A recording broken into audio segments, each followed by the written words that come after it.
All right. Well, first of all, I want to thank everybody for joining us tonight, and I also want to thank you for choosing Camp Gorton this summer. We're super excited for this summer. It is our 100th centennial celebration, so we're really excited to have you guys come out and join us this summer. Very quickly, just some things. I'm going to go over some just basics tonight of things to make sure you have ready when you come to camp. Things that in the past we've had units that have not been had everything ready to go. So these are just some things we've noticed in the past that help us move through our week a little better. I'm going to take you a walk through our week at a glance and take a look at how our week's going to look like while you're here. We're going to talk about some things to bring to camp, things not to bring to camp. We're going to talk about some program pieces, and then we're going to talk about a great opportunity for some of your scouts later this summer. So first thing I want to talk about are some important items that you should have prepared when you come to camp. Make sure that you have your medical forms for everyone coming to camp, not just your scouts, but any adults that are staying as well, and registered leaders. Reminder, anybody coming to camp has to be a registered leader. For Scouts BSA, it can't just be an adult. They have to be registered with the unit that they're coming with. So if you haven't taken care of that yet, that's something to think about.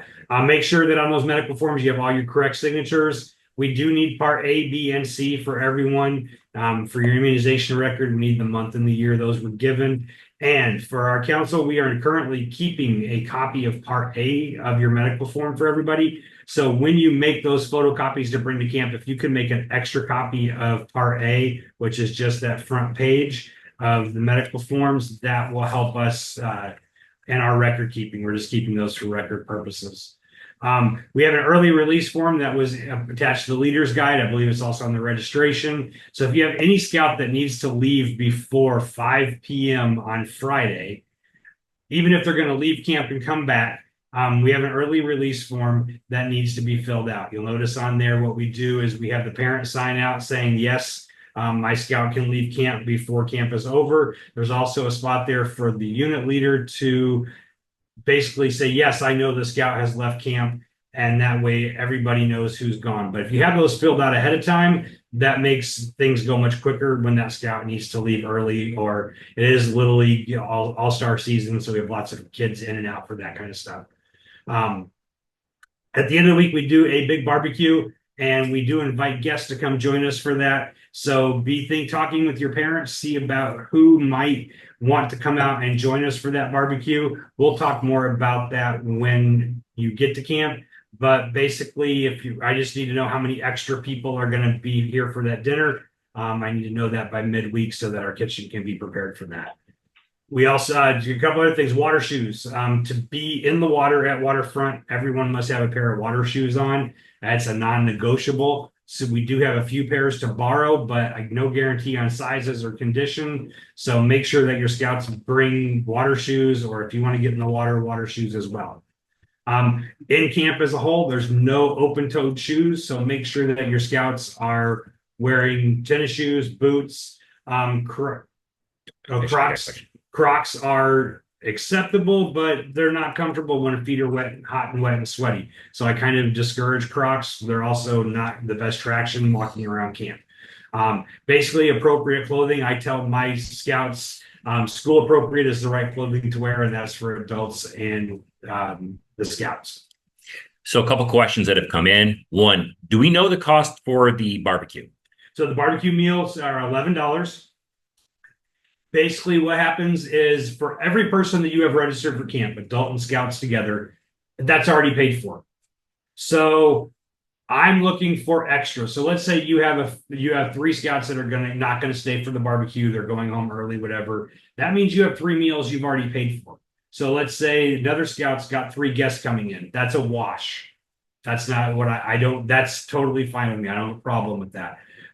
What I need to know is if you're going to have 8 more parents come in on top of all your scouts that night, I need to make sure I can feed everybody. So those are the numbers I'm looking for. The meals can be paid for in the trading post anytime during the week, even that day when they come. She will be open for them to pay for meals if you want.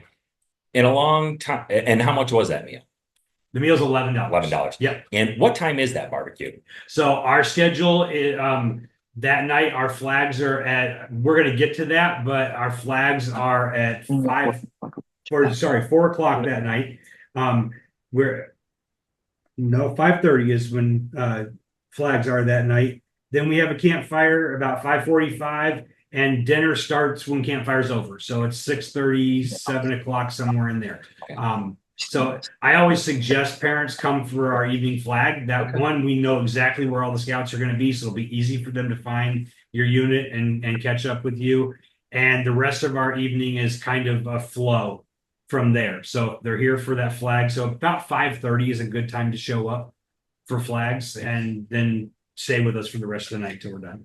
And then if somebody's attending Provo, provisional, without their unit attending, then how do they get you those types of numbers? Or how does the family register for that if they're going to come up for that? You can always email us. The email address is campgortonclerk@gmail.com. Mark, if you could put that in the chat, that'd be awesome. That way everybody can get it. That goes to Crystal Van Zyl, my clerk. So you can always, that's the best way to get a hold of us here at camp. As far as email goes, then she can make sure that we get all that information and get everything set up for your programs. Okay. And then going back to the shoes for a minute, is one, do Crocs count as what? Can they be used as water shoes? And then can old sneakers work as water shoes? Yes, either one will work as long as the Crocs still have the strap, so you can put them into 4-wheel drive, so they're not floating down the lake. But Crocs do count, and an old pair of tennis shoes. My son used one of those for years. So, okay, and then this is just kind of back to barbecue again. But what day was the barbecue? That's on Friday. Friday. And then another question came up. Closing campfires after flags, then barbecue dinner.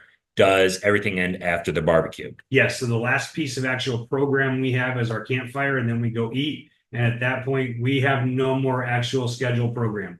A lot of units will leave Friday night, but your camp session actually pays you through Saturday morning. So if you'd like to get another night of camping in, we highly encourage your unit to come out and stay Friday night, and then get a good night's rest, and then take off in the morning, especially if you're coming from a distance.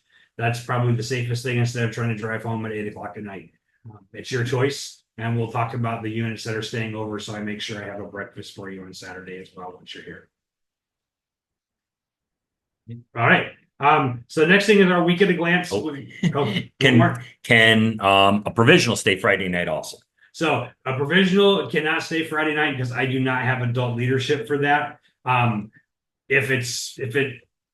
I shouldn't say they can't. It is difficult for me to provide that, but I can.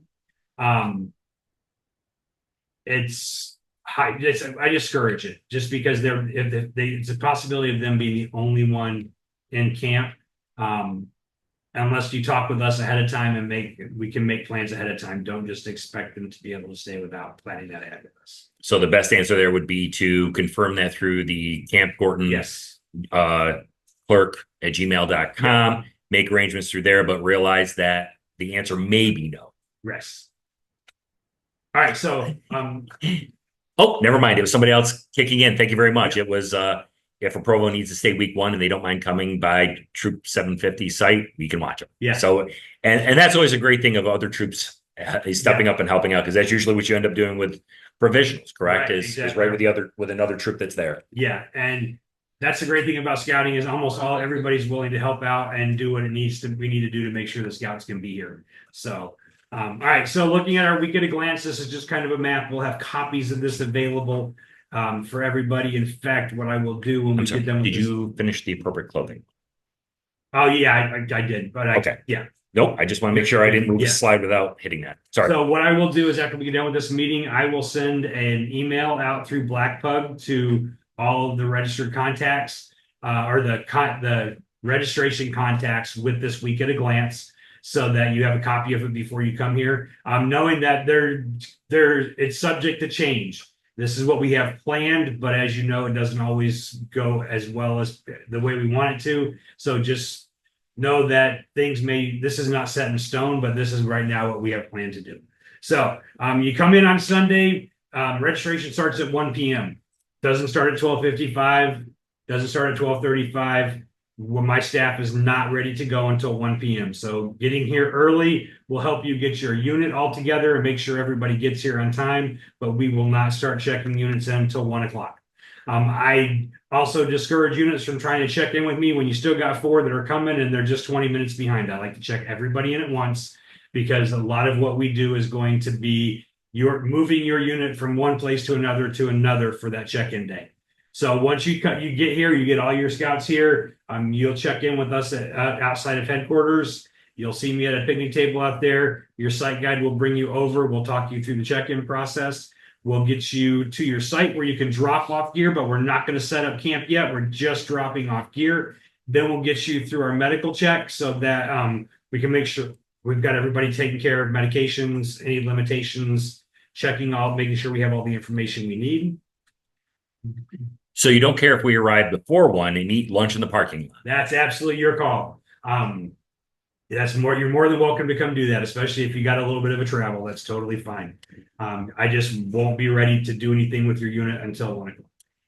If any scouts are late, does the whole troop have to wait for registration? So if you know that you have one scout who's running late and they're not going to be here till 2 or 2:30, we will get your unit run through. But if you're like, I'm expecting Billy, but Billy's just not here yet, and I just want to get in line, that's what I want to discourage and want to avoid. But if you can come up to me and go, everybody's here except for this scout and this parent, and I know they're not going to be here till 3, we'll run you through and get you checked in because we know when they're going to be here. I just don't want to run through if we're just trying to jump the gun a little bit. Are the arrival instructions the same for provisional scouts? Yes. Same thing. If the provisional scouts, the parents get here, find one of my staff. We'll let you know which campsite they're going to be in, and then we'll have them line up with that group. And depending on the week, there is anywhere from 1 to 7 provisional scouts right now, which we're hoping to up those numbers a little bit. But we'll tell you where you're going to be, and we'll have you kind of meet those scouts and join that group right from the get-go. And the last one, should gear be in a backpack or a plastic tote? Either will work. My personal preference is a plastic tote. We have bunks that a plastic tote fits quite well right underneath. It also keeps everything contained inside of the tent, so it doesn't look like a bomb went off out of their backpack. For those of you who've been camping, you know what that looks like. And but either one will work. We do have some carts here that allow us to move gear into the sites. Our camp is not fully set up for letting units drive to the sites. So we have a couple sites that we can get trailers to, but not a lot. And that's going to really be dependent on the weather. If it's been pouring down rain, there's a possibility that we won't be able to get trailers into the sites. But we will do what we can to help everybody get where they need to be. And it's something we're working on, but if the less containers, the better. Let's put it that way.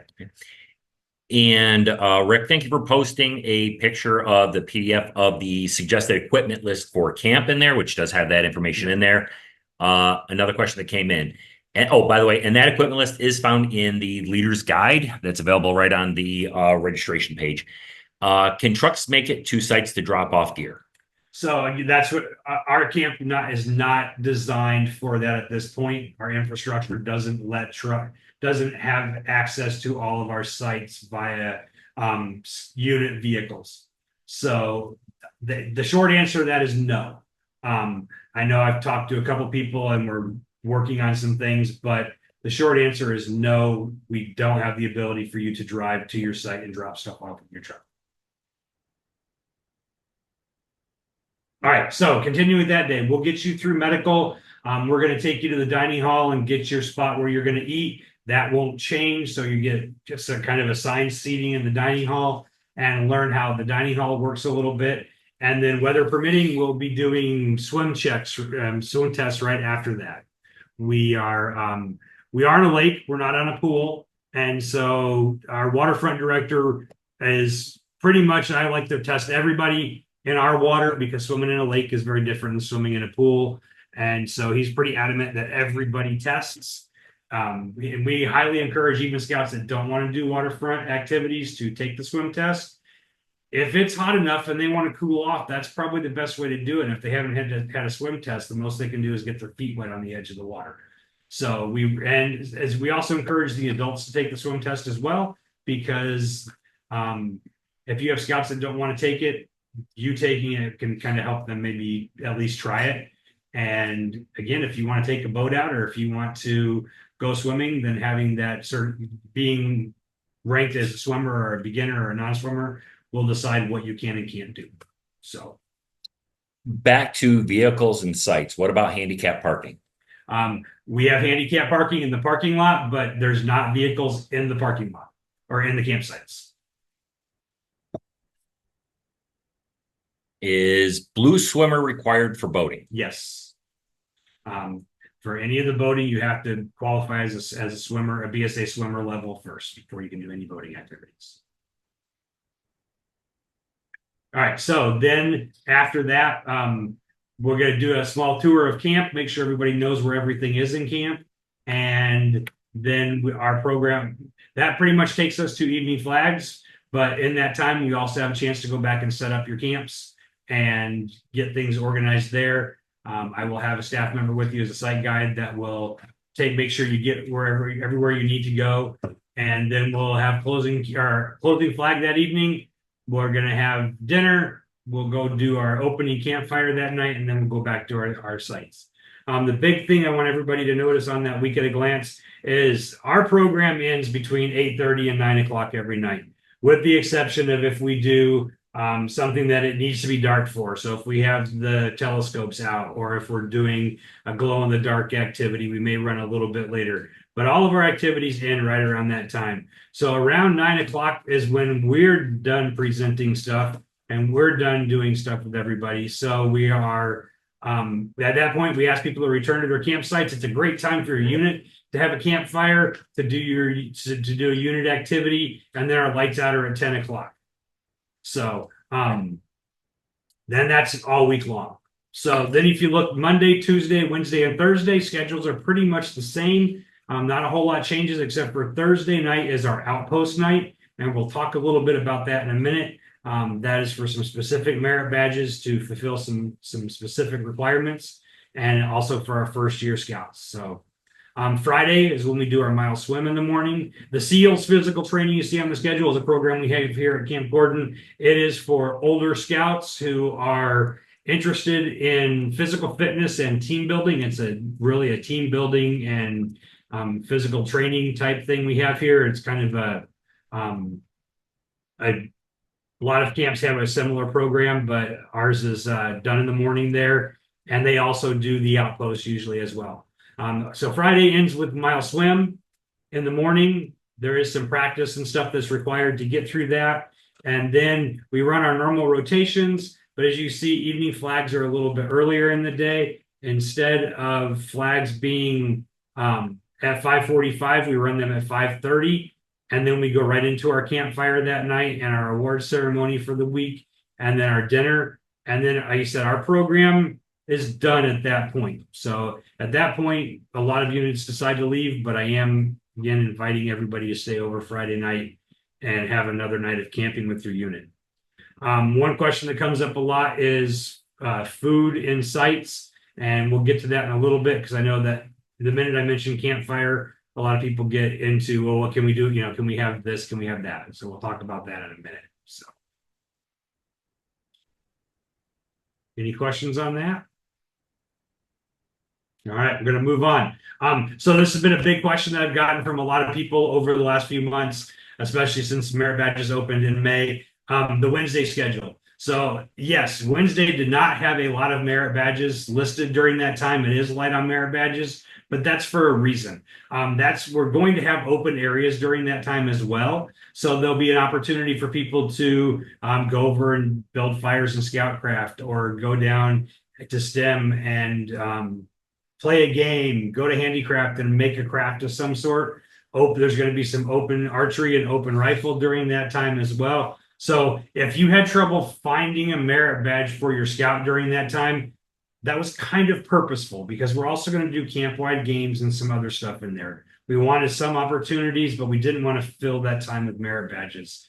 But we're also looking at the schedules right now. And if we have classes that have a lot of people on the wait list for, we may use that period to open up some more classes during that time to make sure we can get everybody through what they are looking to get.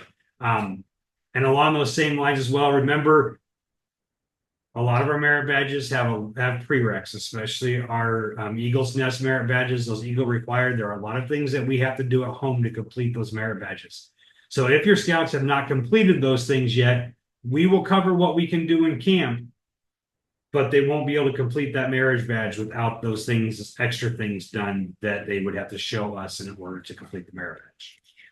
When you're talking about the open area times, is that for the 11 o'clock time frame or for Wednesdays? That's for the, sorry, I don't know why that says, my brain's still on last year's schedule, not Wednesday schedule, I'm sorry. It is for the 11 to 12 o'clock time slot. I apologize. So it's not Wednesday schedule, it's the 11 to 12 o'clock time slot, period 3. I'm seeking period 3 and day 3. So that's that 11 to 12 o'clock spot where everybody was like, there's no merit badges open. There's nothing to do. So a lot of people signed up for personal management because there was a lot of room in that one. But if your scouts don't have that extra stuff done, personal management is one of those merit badges that we don't have a lot to teach for that merit badge. It is more of a bring everything, we'll look over it, and we'll be the counselor for that merit badge and do the little bit of discussion we need to do and sign off on it. So if you signed your scout up for personal management because it was the only thing available, we can fix that when you get here if they really don't want to take that merit badge or anything else you signed them up for that period 3, because there will be other things for them to do during that time. Where is the Eagle Nest program area? So the Eagle Nest program area will be taught at the chapel, and so that way there's a covered space there, but there's also room to sit and a little room to do stuff. So that's where those classes will meet. They may branch out into camp from that spot, but that will be the primary location. All right. All right. So Thursday outpost experience. So our Thursday outpost experience, camping and cooking merit badge, wilderness survival, the fire program, which is our first year resident experience for those scouts those crossover scouts or new scouts that just joined the program, and our SEALs will typically go on an outpost program on Thursday nights. They will leave from the Scoutcraft area around 4:30, 5 o'clock. They will take a walk up to our outpost area. They will spend the night and be back the next morning in time for flags, typically about 7:15. So they have time to bring their stuff to camp before flags in the morning. They do cover requirements up there. So going on that is highly encouraged, but it's not, we don't force anybody to do anything. So if you have scouts that are taking any of those programs and they really don't want to go on the hill, that's fine. They just won't be able to complete the requirements we do up on the hill with that piece. So the one thing I am asking each week is that I do need a female, at least one female leader each week to volunteer to go up if we have female scouts that want to do that program. I'm currently not in a position to have a 21-year-old female staff member go up there with them. So the ones that I do have positions that they can't just take up off on the hill that night. So when you get here, or if you email us and let us know that you're willing to volunteer to do that, that would be great. I would love to be able to offer that to the female scouts, but I just need to make sure we have the right leadership up there when we get up there. Okay, I got a couple for you here. So what gear is required for outpost? Okay. So for outpost, we provide tents, but if they want to bring their own tents and use it, they're more than welcome to. They'll need a backpack to carry their stuff up on the hill. Food and stuff is taken care of while we're up there. So typically I would say you basically just need to be able to pack up your sleeping bag, a change of clothes, anything you're going to need for overnight. Camping and cooking should kind of plan on a mess kit as well and silverware, because depending on, I don't have an answer on whether that's going to be a group cooking activity or an individual cooking activity yet for camping and cooking merit badge. Wilderness survival, you only get to take one thing with you. So that's going to be dependent on what your scouts decide is the most important gear for that merit badge. So I would encourage them to at least have like a rain poncho that they bring with them. And that was all listed in the suggested equipment list, right? There's a specific section just for that, correct? Okay. For the outpost, should they bring what's recommended, a full pack or a day pack?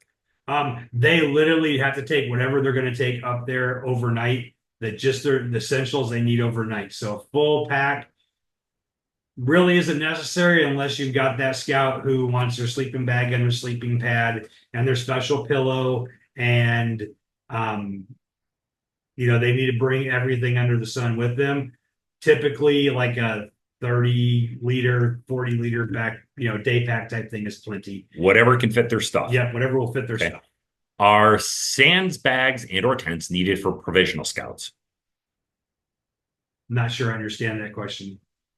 Okay. So if you can maybe add on to that a little bit, or we can hit it with the voice in just a little bit. Can the entire unit go on Thursday night outpost, even if they are not in any of the programs listed? We are not prepared for whole units to go up there, but when you get here, you talk with Nick Sweet, who's our program director. If your unit wants to do an outpost, we can more than likely probably make that happen for you, but it probably wouldn't be Thursday night because there's actual merit badge program going on during that outpost program. Bug nets. Do they need bug nets up there? Gotcha. So they can take them. If that's something your scout feels they need, they're welcome to whatever they take, they're going to carry. So they can take whatever they want up there for camping, cooking, and the fire program, but they got to carry it. No one's going to carry it for them, and then they got to bring it back down. And if I'm not mistaken, just because I was in there in the trading post, you have a pop-up mosquito netting in there that can be purchased and used if they finally come up here and decide, ooh, maybe I really do need this while I'm here. I didn't think it was that bad. Yeah, we do. We do have a couple. It's a pop-up and kind of like the kids' tent things that pops open and sits. This is the perfect size of a sleeping bag. And so those are available in the trading post if you decide once you're here that you want that. Okay, and do provisional scouts need a tent all week long, or are there platform tents provided by camp? So everyone in camp is provided with a platform tent. Provisional scouts are no different. What we do with your provisional scouts is I have several scoutmasters that I've known for years that are here each week, and they volunteer to take on any scouts that are here provisionally. And so, one, they're used to it. Two, I trust them to be with your scouts and to do the right thing with your scouts. They're really good at bringing them into their own unit and in their own troop and getting them involved in everything they're doing. So yeah, they'll be in a platform tent. We have bunks in the tents. They're the good old green Boy Scout tents that we've all used for years. So is the upper bathhouse up and running? Yes. Officially got turned on 2 days ago.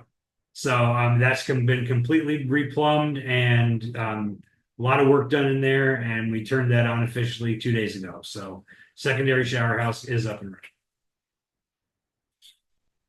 And just so those who have been watching this, and I'll share this with Ian later on, there have been a few units who have either volunteered that they're a female leader that'd be willing to go, or they are volunteering female leaders in their units who are willing to go. So I've saved the names and the unit numbers so that I can share that with you later on, and you'll be able to see what weeks are being covered.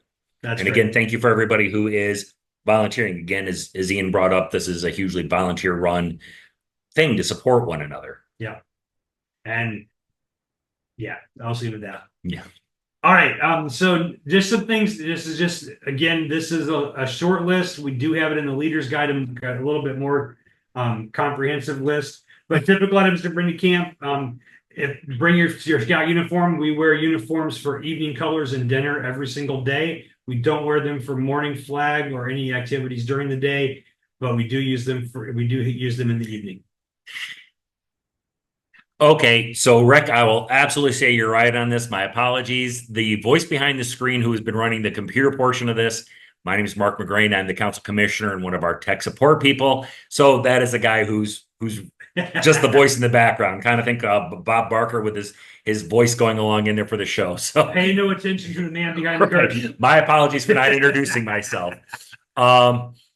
So another question that came in, and I think I'm going to expand on this one a little bit. So if people have due to medical reasons, reasons to charge things, hearing aids, CPAPs, things like that, Yes. and where's a good location in the office, or is there a designated place to do that, or how do they go about getting those things recharged, Yep. whether it's hearing aids, CPAPs, whatever the necessary device may be? So the best place to do that is in headquarters. We have a small lobby area in headquarters that I have multiple power strips and stuff like that, so that leaders can charge phones, hearing aids, CPAP machines. I also have a couple portable batteries available if you have someone who has a CPAP, but it's not a portable one, that work quite well for a day or two before they need to come back in and be recharged. There's also plugins in the dining hall. A lot of people will charge stuff in there. But the office is really the best place to do that because there's always somebody here and you don't have to worry about things really being bothered with as much. But we make sure that the adults have a place to charge their stuff. The scouts, that's going to be hit and miss. I prioritize my adult leaders, especially.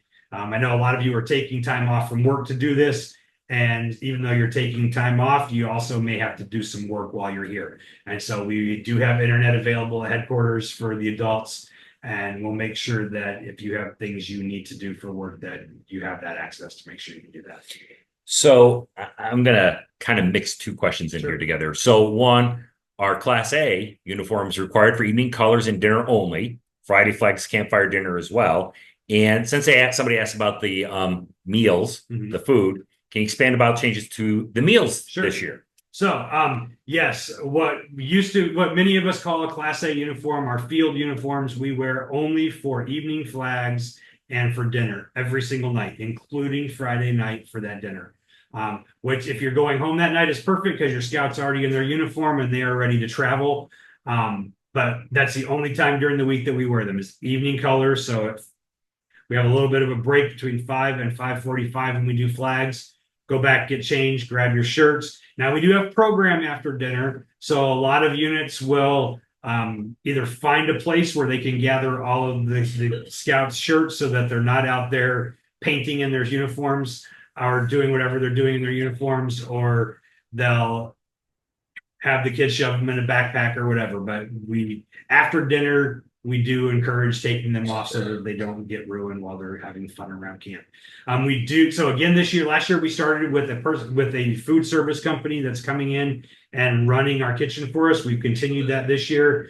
We have a great cook this year. Davina has been doing this off and on for other scout camps and other types of camps and schools for about 13 years. And so we're looking really forward to another good summer of some really good food for everybody.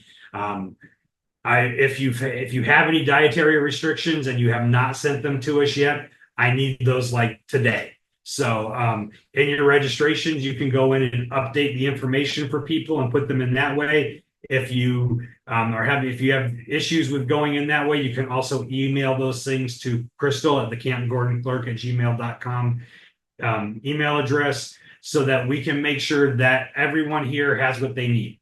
I do tell people that if you have some dietary restrictions, and I know some of them out there, I'm going to use gluten-free as an example. There are really good gluten-free things, and there are really bad gluten-free things. And so if there are things that you know that you enjoy, you're welcome to bring those, and we can keep those in the kitchen for you. But we want to make sure, but we will do our best to meet all of your needs as far as your dietary needs go. So, but if you have something you know you really like and it's the only brand that you like, we can store that for you. Are unit flags used? Yes. So we actually have 2 stands right up by the flagpole. So if you would like to bring your unit flag, please do. And we will you can use those for our flag ceremonies, and then they can be displayed on the parade field with our camp flags. Unit and American flag, both? I would only bring my unit flag. We have an American flag here, and we also provide you with an American flag for your campsite. So you would not need an additional American flag for anything in camp. All right. So again, just some things to, so again, these lists are available other places, but I just wanted to kind of bring some of this stuff up on the screen. Things to think about bringing. One thing I didn't mention earlier is because we don't have a lot of time between registration and swim checks. I just saw swimsuits on this list.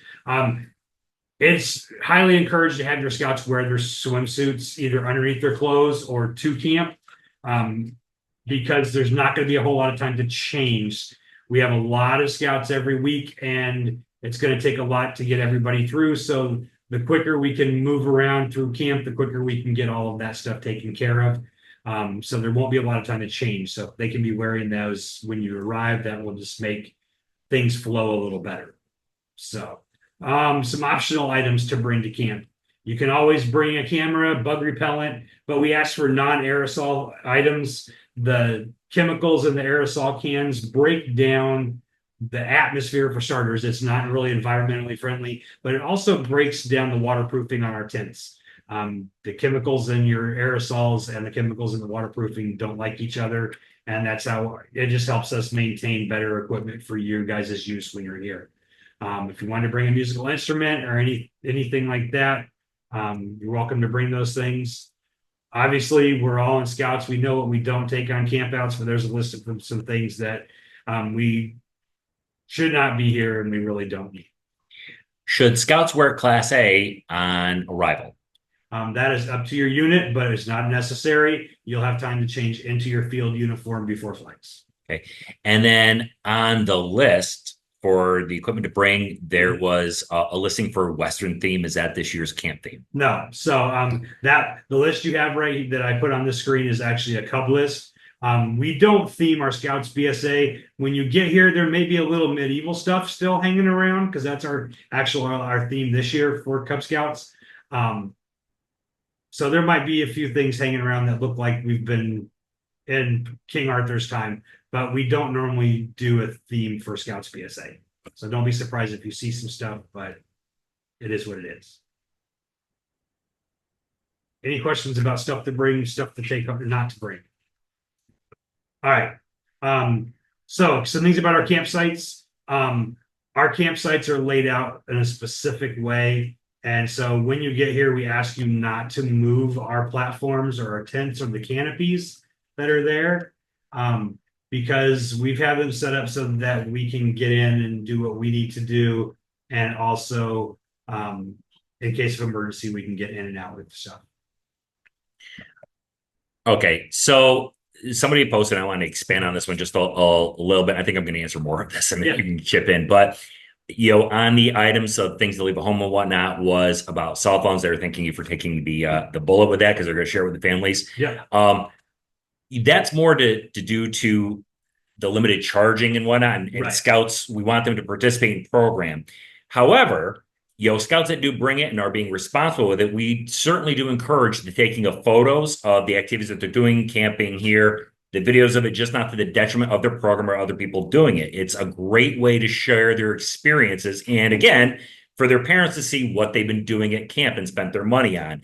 So between the leaders, hopefully you're taking photos to share with the families and share with us. If you do have Scouts, we teach the responsible use of knives, saws, fire. We teach the responsible use of cell phones.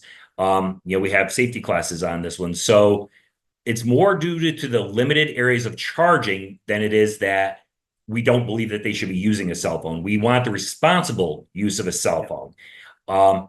So yes, we take the bullet, but realize there's part of an explanation on that as well. Yeah, I'm not going to confiscate phones from anybody. No one's going to be yelled at for having their phone as long as it's being used appropriately. And in some classes, it's a great tool. I can also tell you that in the several years that I've worked at summer camps, it would take more than my two hands to count the number of iPhones that I pulled out from underneath platforms in September because somebody dropped it down in the hole and was afraid to tell somebody they lost their phone or had no idea where they lost it. So again, responsible use, but I'm not going to tear camp apart looking for their brand new iPhone 15 because they just weren't careful with it. So with a grain of salt. All right. So I'm going to keep going here. So again, we just ask you not to move things around and not to change much. Our flammable liquids, we do You can use propane and flammable liquids in camp, but we highly discourage things like white fuel or alcohol burners. Propane is the best liquid fuel to use if you're going to use it in camp. If you're going to use a propane lantern in your camp, you must have a fire extinguisher present in camp. If you don't own one, we have some that you can check out from us. It has to be visible and easily gotten to in your campsite. We also don't allow storage of extra fuel in the campsite. It has to be stored in a fire resistant container, also known as your vehicle, so that it's not in camp and extra. So I can already hear the question. So does that mean that we can't have an extra propane tank in our site? You're correct. The only one you can have in camp is the one connected to the lantern. So if you have one of those, the towers that the lantern goes on the top that hooks to the 20-pound tank, that's fine, but it all has to stay connected. You just cannot have an extra tank or extra tanks in the campsite. So this didn't come up, but I'm going to ask the question there. So when you said it could be stored in something like the vehicle, that would include a unit trailer. And then with that unit trailer question comes well, can I put the unit trailer in my campsite? Right. And short answer on that is, again, we're not prepared for that, or we don't have the infrastructure to get trailers in and out of the sites. That's the short answer. But they could be left in the parking lot. They could be left in the parking lot. We have plenty of room for you to park your trailers and to have access to them throughout the week. We're just not built for them to be in the campsites. So we'll provide you with fire tools. We do have a fire pit in every site. We ask that the fire tools are stored in the latrines at each site. We ask that, and a fire bucket as well. We ask that if you're going to have a campfire in your site, that those tools are out and easily gotten to, and your fire buckets have water in them if you're having a fire of any sort. There's a fire guard plan in every site that tells you exactly what you should do and shouldn't do. It's part of our safety plan. But we welcome you to have fires in your site. We welcome you to do troop activities in your site. It's on here, it says campsite inspection, but we're not doing really inspections this year. It's more of a campsite visitation. Dustin Ball's our commissioner this year, and he will be coming in to visit your sites every day. It is just to make sure that things are good with you guys. He's going to come and make sure that your tents are still standing and that there's no problems in your area. And he's going to be looking to see, did this unit, are they making that extra effort to make their campsite a home? Are they doing campsite projects? Did they build an axe yard? Did they build a gateway to camp? Are all the bunks designed the same, or laid out the same way? Is there some uniformity? But we're not doing a whole point-based spirit stick thing this year. We want to recognize every unit that puts an effort out. So we're changing how we do that a little bit this year, and we'll have some more details for you when you come to camp on that. But that is changing a little bit. For those of you who've come to camp before in the past, we've kind of said no food in sight, but last year we changed this up a little bit, and this year we're continuing with that. You are welcome if your unit decides that, hey, on Wednesday we want to do our own lunch and we're going to make hot dogs or whatever in the site. That's absolutely fine. We want to do s'mores on Tuesday night. Absolutely fine. What we can't do is we can't store food in the sites. So again, that would have to be stored in a vehicle. I always remind everybody, we're visitors here. We're here for a week, or I'm here for a month and a half. There are animals that live here all year long, and we're visiting their home. And so they would love if you brought them a snack. And if you leave it in your site, they will find it. So we ask that all food be stored in the vehicles, and any food you take to your site, it returns to the vehicle. It doesn't stay in your site. Any trash from snacks or anything like that in your site, that trash needs to be brought up to our trash area on a daily basis. Otherwise, you will have visitors. And long story short, if any of you come in contact with a mammal in camp, I either need to provide the head of that animal for testing, or you're going through a series of rabies shots, and possibly both. So let's avoid that, because if you know anybody or if you've had a series of rabies shots, it's not a pleasant thing. And that's State Department of Health mandated. That's nothing that we can say no to. So if we avoid that contact and don't make it an opportunity, then we won't have that problem. Would a Gatorade jug with Gatorade in it be okay in sight on the picnic table No. or just water? No, just water. You're welcome to have Gatorade in the site, but again, it doesn't need to stay there. Any of you who've done any backpacking or camping in the Adirondacks know that even hikers have what they call a dirty bottle and a clean bottle. They'll find that Gatorade and you'll come out to a bear having a good old time with your cooler. So you want to make sure, yeah, no. All right. And again, we are here to help support your program. We are not your year-round program. We are here to help support what you're doing throughout the year. So if there are things that you come to camp and would like to do, I'm not going to say absolutely yes to whatever you want to do, but we will do our best to provide you with any of those special requests you have. We have opportunities for your unit to go boating, to do an outpost experience of your own, to do some special stuff. We just need to know, and we need you to talk to us so that we can help you with that. And we'd be more than happy to help you with any of those type of activities that you have when you get here.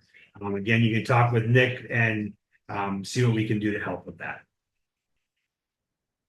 All right, so I want to kind of wrap up what I've got for you with a great opportunity for some of your scouts to come back and spend a second week with us. Week 3, we would love to have some more scouts here that week. So we've put a great deal out there for anybody. It's July 28th through August 3rd. If you come back for a second week of camp, then, and it doesn't even have to be here. Let's say you have a scout who's doing a trek program somewhere else this summer, or your unit's already done another week of camp and this is already your second week.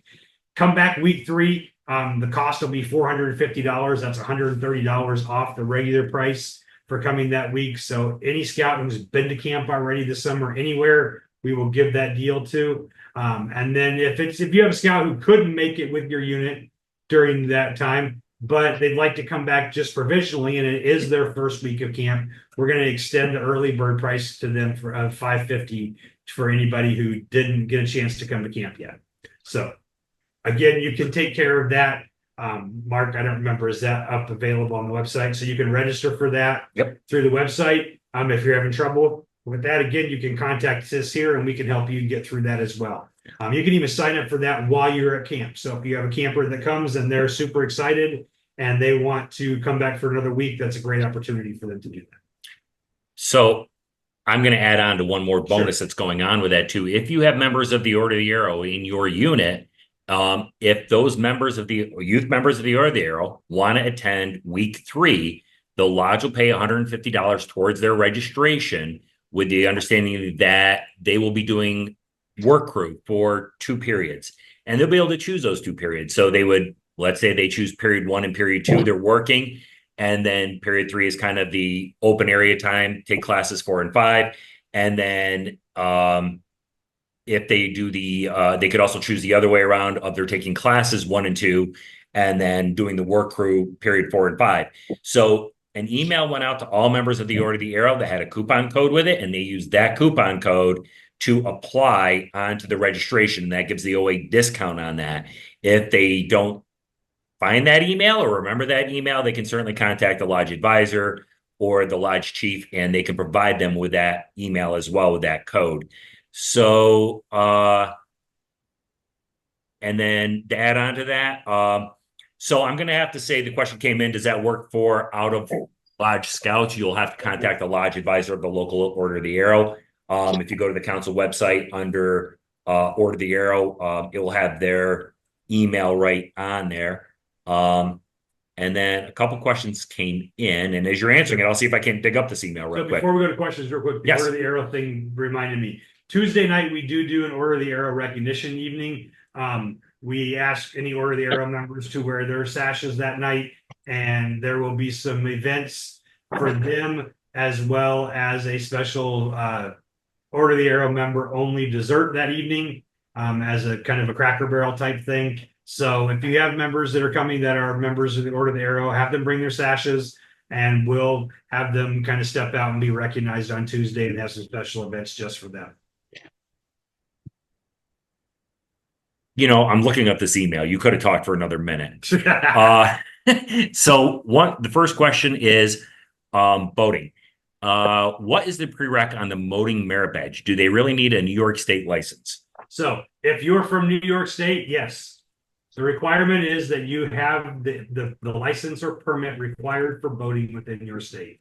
All of our scouts are in the age range that is required for them to operate a motorized boat in the state of New York. If you are from Pennsylvania or somewhere else, that rule would apply to whatever your state requires. So that will depend on where you're coming from. But if you are from New York State, yes, you must have a New York State boater's license to finish that merit badge. And there is a program that's free. It's usboat.com. They have a free New York State authorized boating course that you can take.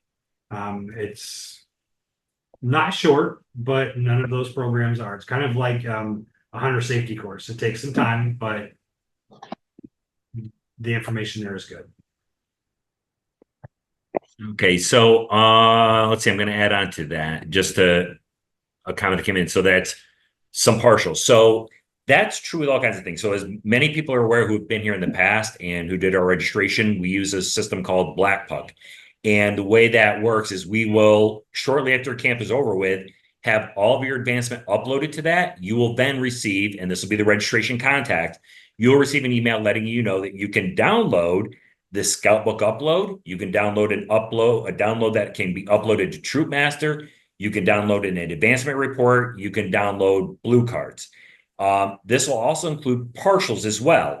Now, partials are what happens when either prerequisites were done, scouts that unfortunately for whatever reason don't attend all of their classes, then there's partials on those. And those partials are good for their entire time in scouting. There is no time limit on a partial. So, if they're 14 coming in, they've got 4 more years to finish off that partial. The real challenge is finding a merit badge counselor that will accept that partial. Once summer camp is done, summer camp is done. Sometimes there are opportunities with the summer camp staff to finish off those things, but it's not an open-ended thing where camp is finished and 8 months later, somebody emails saying, hey, here's the stuff that Tommy completed. Can we get the merit badge? But partials do happen for a variety of reasons, but you will have the records of that and be able to upload it to your Scout Book, your Troop Master, or wherever the case may be. Add on to that is, so back to the boating. Yeah. So will they be allowed to drive the boat without the license during their session during the week, or should we pull them from the session? No, so they are, because they're in a learning environment and the county sheriff knows exactly what we are doing here. They allow us to operate the boats because it's a classroom type setting.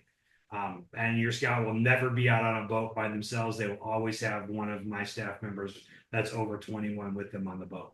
So that's not an issue for the class itself. It's just a requirement for the merit badge.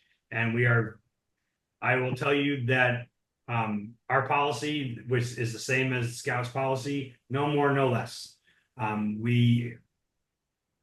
We kind of pride ourselves on when your scout leaves here, they did what they needed to do. So we don't skirt around requirements. We may find alternative ways to fill requirements for your scouts. There may be several things that in some of the merit badges that are marked as prerequisites that even though you gave them to them, your scout may not do. And so they get here and so, for example, communication merit badge, they need to attend a town or county or municipal meeting of some sort. That's the one that most kids don't do, even though you told them they're supposed to. I can fulfill that requirement. They're not going to like the way we do it, but I'll sit them down on a computer and we'll pull up a recording or a live stream of a town or county. And I try to find one close to them so it's local for them. But and I make them watch 30 minutes of it. And it's probably one of the most boring things in the world to do. But it's kind of, if you want this merit badge, that's what you'll do. If you want to finish this here, I have a way for you to do it. You just may not like the way that I have for you to do it. Not all things I can do that with. That to me fulfills the requirement because I know what the intent of doing that is. But we won't just skip over stuff and we won't shorten things just so they can get the merit badges. So back to the water jugs. just a change on it, is so water bottles that had non-water in it needs to go into a trailer or car then. Not necessarily, but if a scout has a bottle of Gatorade and they didn't finish it and they keep it in their tent overnight, we don't have rampant bears running through camp, but there are bears in the area. There are lots of raccoons. There are skunks. There are woodchucks. There are all kinds of things. But if you have a 5-gallon bucket of Gatorade sitting on your table, I promise you that the spout on that smells like sugar, and there's no way for it not to. And you aren't in camp enough to deter those animals from helping themselves to your cooler. So you're going to be out of camp for 2-3 hours at a time during the day. You're going to be asleep for 9 hours out of the night. And that's like leaving an open bottle of Gatorade sitting on your picnic table. So that's why I say no to a big container of Gatorade. Okay.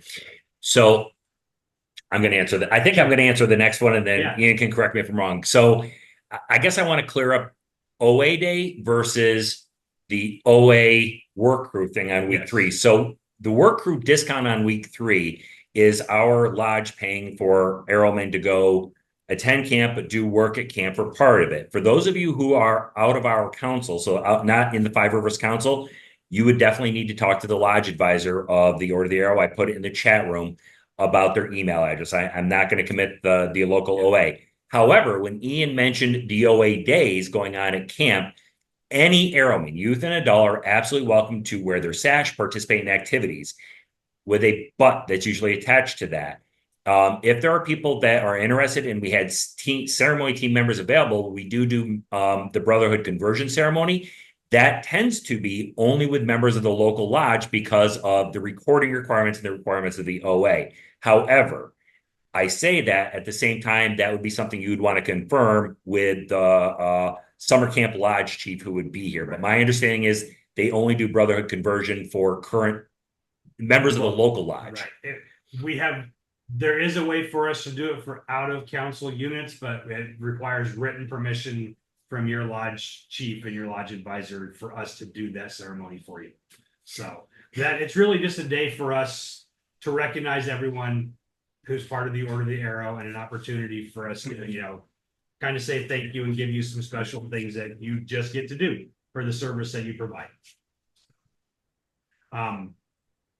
Very different things. And Mark just ran away and I don't have access to his screen. So give us just a second. I think I know what he's doing.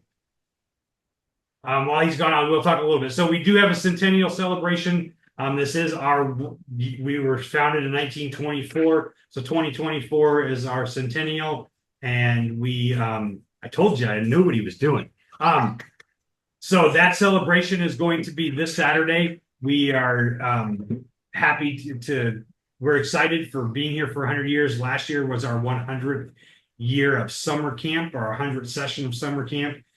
This summer is our centennial anniversary. So I know that we're excited about that coming up, and there'll be some stuff going on. You'll see different things throughout the summer about that. But Mark went to grab one of our t-shirts so everybody can see the t-shirt. I know that I sent out with your registration and an email with a picture of this. If you we've closed that pre-order, but we still have shirts here available at camp. So when you come in, visit our trading post. We do have a trading post. Mrs. Brandy, who's also Mrs. Walrath, runs our trading post for us. We have t-shirts, we have sweatshirts, we have hats, we have the most important thing, slushies, we have candy, we have soda, we have water, we have all kinds of camping gadgets. We take cash, we take check, we take credit cards. So we can, a lot of scouts lately have been coming with a debit card or a prepaid Visa card. Those work with us. We don't do accounts in the trading post for people, but so if a parent wants to do something like that, they can do a prepaid card.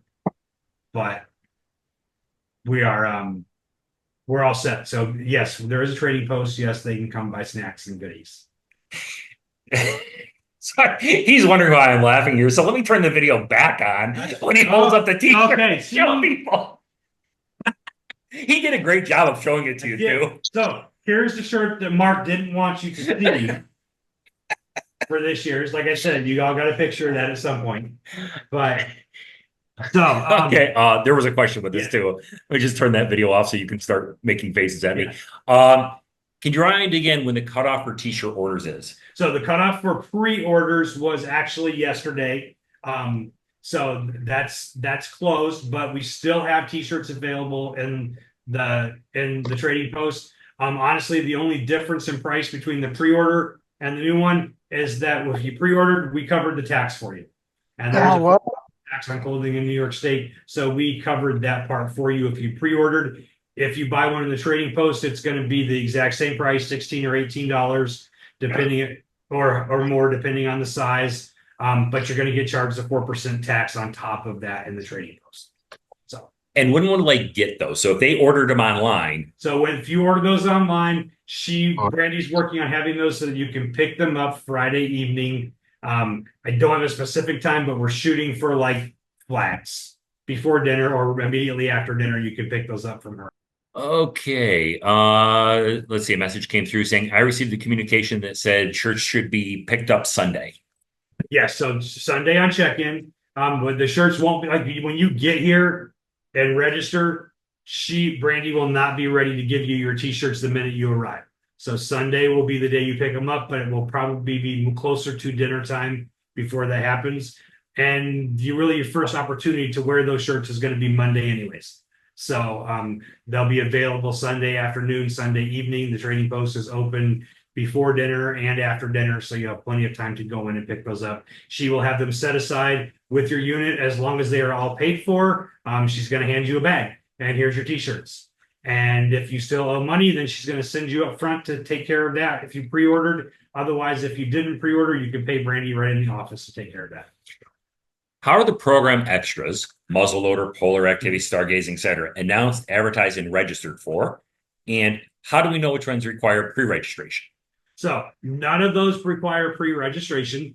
All of our activities, so things like muzzleloader, cowboy action, those things, they will be announced in the morning at breakfast that tonight is muzzleloader night. And I'm hoping to be able to give you a schedule for that at our 4:00 leaders meeting on Sunday when you show up. That's kind of what I've asked for, is a schedule of what's going on and when. So that Sunday in front of you, you will have added to your week at a glance what's happening special that day. Some of those things do have an additional cost, like muzzle loader, cowboy action, trap or skeet shooting. Those all have an extra cost, but you can sign up for those activities through the trading post when you go to pay for those things.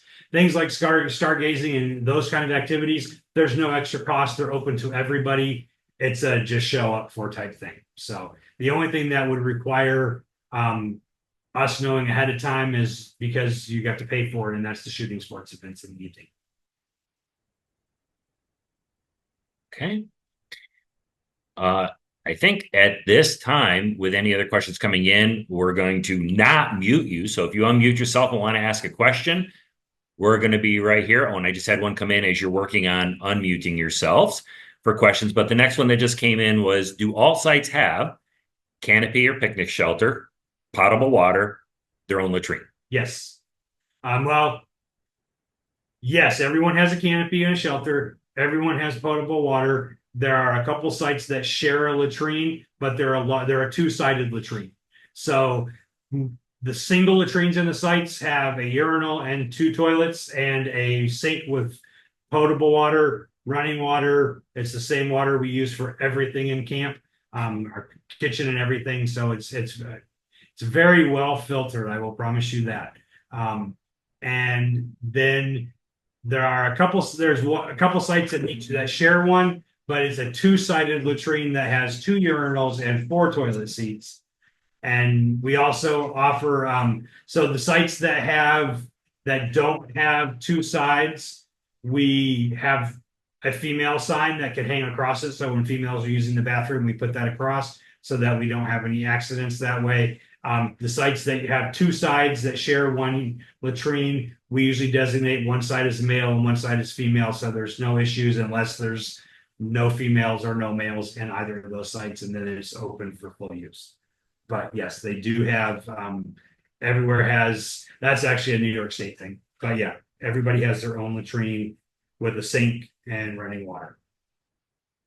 Speaking of which, all right, any questions? I think he unmuted you. If does anybody have any questions to ask, you can unmute yourself and ask. Sunday night, there is a Sunday afternoon at 4 o'clock. We will have a leaders meeting down in Memorial Lodge. So I need one leader from every unit to join me for that meeting. We will be giving you more details about activities happening throughout the week. We'll talk about some more specifics about your week at camp.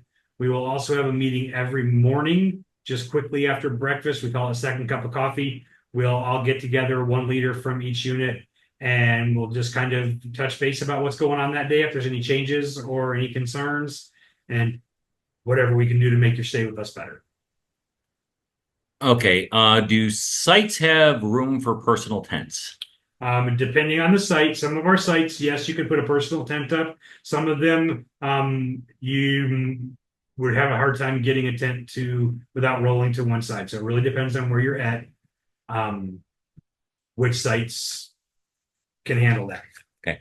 I'm going to modify this question a little bit. So when do they find out about and how what site they're in, and if they're sharing it with another unit, or even if they have provisional scouts with them?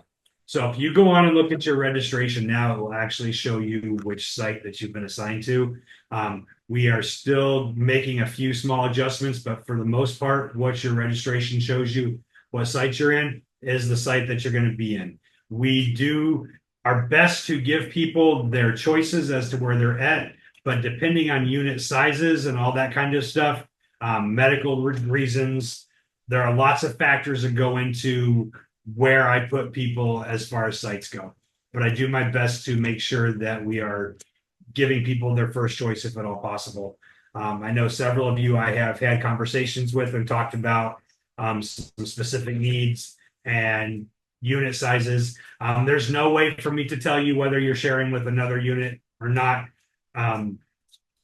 There's in the system, there's no way for us to do that other than us physically looking it up. If you're bringing 7 scouts, I guarantee you have somebody else in the site with you for the most part. If you bring 30 scouts, you probably have the whole site to yourself. So you mentioned that some of the activities have an additional cost to do them. Yes. Is anything about those additional costs or the prices in the program guide or listed anywhere, or how do they know that some of these activities are going to have an additional cost? So I can tell you that any shooting sports additional activity has an additional cost. Those are the only things that do. So muzzle loader, cowboy action, the skeet and trap shoots, those all have a cost. Around $5, give or take. So like if you go up, you want to shoot the clays and do the skeet shoot, it's $5 for, I think it's like 10 rounds or something like that. I don't have the details in front of me right now, but on average those shooting sports activities will cost about $5 to do. Everything else we do doesn't have an additional cost. It's just the shooting sports activities that have an additional cost because we have to cover the cost of ammunition. Will there be adult leader trainings or classes available? Yes. So in the after, so our fire program, our first year resident program, is only a morning program. So in the afternoon, we are offering IDLs, and we have the opportunity, if you contact us early enough in the week or reach out via email. We do have CPR trainers on site that will help with some of that if you are interested in getting CPR certified or recertified in that, which as a scouter, I suggest we do anyways, but that's neither here nor there. But we do have certified instructors on site that we can help you with that. Basic leader training is we have the ability to offer most of IDLs. So we have that, and we have lots of veteran people here that if you're looking for something specific, talk to us when you get here or email us and we'll see what we can do about making sure that that's available to you. Okay. Do adult leaders each get their own platform tents? So that's what we count on is adults get their own single tents, and Scouts are sharing. And that's how we plan out the sites. That's another one of those factors that goes into whether you got the site you wanted. If you brought 30 Scouts and 14 adults, there's no way I can get you into a single site. But we have, at that point we have to split up. So yes, we do not schedule adults to share tents unless they choose to. Okay. For the outpost night, do we need to bring our own tents? No. We do have tents provided. If your scout wants to bring their own tent, they just got a brand new tent for their birthday and they haven't got to use it yet, they're more than welcome to bring it. But we have tents up there for them to use. So I'm going to kind of answer the next one and let Ian tell me I'm wrong.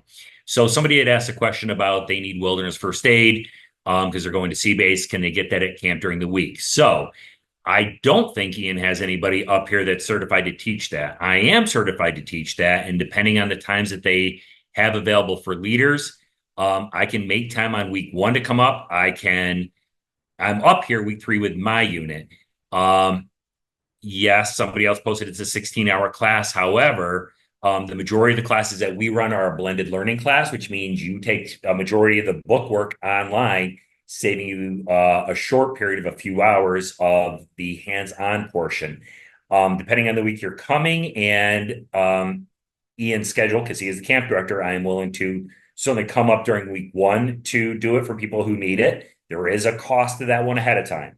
And you have to complete the online portion. Week 3, again, I'm going to be up here with my troop. I'm certainly willing to offer it if it works within the camp schedule. And again, that would have to be, we need to, kind of have it signed up and paid for ahead of time because we've got to purchase the codes for it and have the material for you to take the class. So if you're interested in something like that, I would reach out to Ian or the camp clerk and let them know when we can work on what would be best to work with the camp schedule for the 2 different weeks. I might be able to make one work on week 2, depending on the availability of another instructor, but that would be up to that other instructor if they can do that. So that's going to be my best answer for your wilderness first aid. If for some reason it doesn't work out at camp, then please get a hold of me directly. If you go to our council website under training, there is a spot there for the CPR classes where you can request a class, and it has the contact information for me as I head up that area. And we can schedule CPR classes for your unit, for your leaders. We can schedule wilderness first aid. We do run these at our outdoor training weekends. And as Ian said, CPR gets handled up at air camp with camp staff. So that's kind of my answer towards the wilderness first aid for right now. And if you, just to reiterate that, if you sign up for that and you start that program, the cost is already there. So it's not, well, I didn't finish it, so I don't pay for it. You pay ahead of time, and whether you finish it or not, the cost is still there. Now that code doesn't go away, and you can continue to work on it and make arrangements down the road to finish it up. But it's not I changed my mind halfway through kind of thing. Like I said, we will do our best to provide you with whatever training that you need within reason and within the constraints of what I have available to me. Okay. The biggest thing is just knowing what you want and knowing what you're looking for. Again, I'm here to help support your program, and if that's stuff you need for your program, I'll do my best to get you what you need. Okay, so what is the expected departure time for Saturday morning?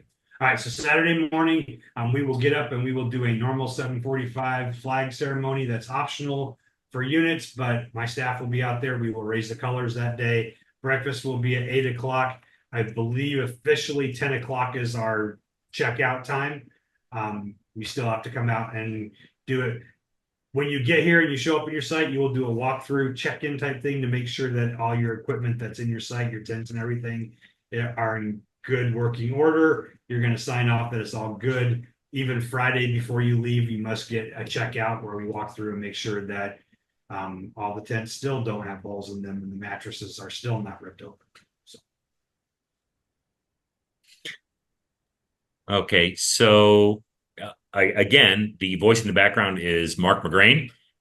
You can find my contact information on the council website under council commissioner. You will also find When you go to the training and the first aid CPR area, I'm the listed contact on that. The email goes to me. However, if you're interested in the wilderness first aid at camp, and I realize some of you are coming next week, please let the camp clerk know that this is something you're interested in so that Ian has an idea of how many people are interested and who they are, and he can see what he might be able to make work for me to come on up with that. So again, even though I run the class, I'm running it through, would be running it through Ian up here and working out what his time frame is. So I wouldn't want to set up a fee and charge and get it done.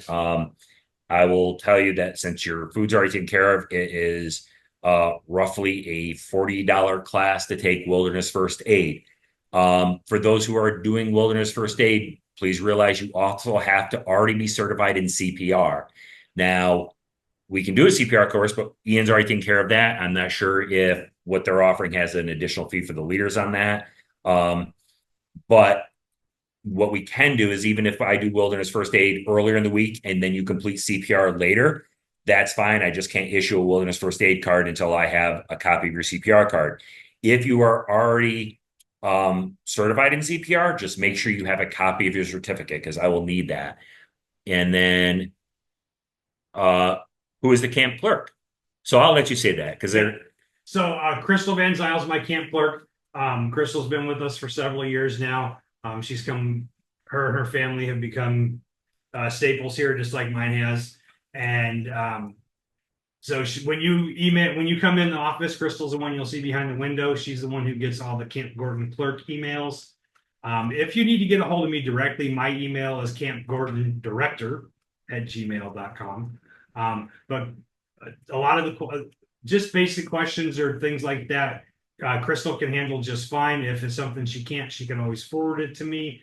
And I'm not always right close to my email when I'm out running around taking care of camp. So if you need a quick answer between 8 a.m. and 9 p.m., send her a quick email. You can also call the camp office, which is also available on the website. If you look up for Camp Gorton, the contact, our summer number is there. If you have questions, we're available. We're here for the summer, so reach out and we'll help you as the best we can. So, Ian, Yeah. do you know the height from the decking of the platform to the bottom of the bunk so I could tell families how high of a tote they should get? Because last thing we want is one in the middle between the two. Yeah, exactly. I don't have an exact measurement. I will tell you, they are about the same height as a chair, if that helps. When you sit on a bunk, you are sitting almost at the exact same angle as you would in like a dining room chair. Yeah, Okay. we can send that out. I can send that information out in a quick email just so you know. The platforms are roughly 8 feet by 9 feet. So you got plenty of bunks you got room for both bunks, and then there's about a 2 to 2.5 foot path down the middle. Yep. They aren't long enough for those to be at the end of the bed. So I know we've talked like Foot Locker type thing, but the tents aren't long enough for an actual Foot Locker to be at the end of the Right, and I think those traditional like black ones with the two latches on them that you could get at Lowe's are too tall to go under. Just a little bit. Yeah, okay. we are my son, I think we've used like a 54 quart, kind of like the clear plastic with the handles on the side, not the super big long ones. The flat ones obviously fit, but yeah, we can send that out. Thank you very much. Yeah. And I see somebody just posted a Foot Locker or a tote in there as well. Are the bunks the same? Can you guys hear me? Yes. Okay. So the one I just posted there is the ones that my sons and I have used for years, and we've been to Scout Haven, Shulkopf, and Mers. Are your guys' bunks the same as theirs? And if so, that fits perfectly. I have not been to any of those camps, so I can't answer that question. Okay. There may be somebody else on the call on our meeting here that has and can answer that question, but I can't. Okay. They're a basic military bunk. But yeah, if you buy like the actual like college foot lockers, they don't fit underneath. Andy's right. I had Ian, hi. I had a specific question, but I could wait till everybody else is done. It's just more about you and I have been emailing. It's Rich Tomasello. Yeah, Rich. 5. I mean, I could wait until other folks because this is more about our site and the amount of people that we have. You already know what I'm. Definitely. Yeah. Or if you want, Rich, if you send me a quick email with your phone number, I can call you afterwards. Okay. Yeah, that sounds good. Okay. Great. Thank you. I'd like to thank everybody for attending and getting this information. As I said at the beginning of the meeting, we'll get this converted over to video. It will be up tomorrow. You will receive an email through the same way you're notified about this with the link. It will also get posted to the water cooler. So if you're not signed up for the water cooler as a method of communication, please sign up for that as well. And then Ian, another question that came in is, where or maybe how do they sign up for the CPR courses? So when you come into camp on Sunday and we have that 4 o'clock leaders meeting, any of those types of the CPR course is not something that we have written into our schedule, but it's something that I have people here that are certified to do. So it's one of those, when I know how many people are interested, then I will talk to my instructors and we will find a time for that. That in itself does not take a long amount of time. There's a short instructional piece, and then you need to demonstrate you can do it. It does not take long at all. Ted, are you still in there? Yeah. How much if somebody wanted to get CPR certified through us, what would it cost? Ballpark. Our cost is $25. Okay, so it'd be about $25, $30, depending on what. Well, we got to pay for cleaning of the Yeah, cleaning supplies and stuff. Yeah. And send me an email because I've got online learning that'll take about 2.5 to 3 hours. So send Ian an email and then we can publicize it. Actually, I have a hot link that'll go for years. So that'll save us a ton of time in camp. Okay. So you've got to get that online done before camp. So if you send that link to me, I can Yep. send it out to them tonight. Yep. Thank you. Yep. Okay. Any other questions, comments, concerns? Okay, again, thank you very much. If you get off this meeting, you'll go, oh, I meant to ask that question. Please email either Ian or, email the camp clerk. I just got one question. We gonna need his email.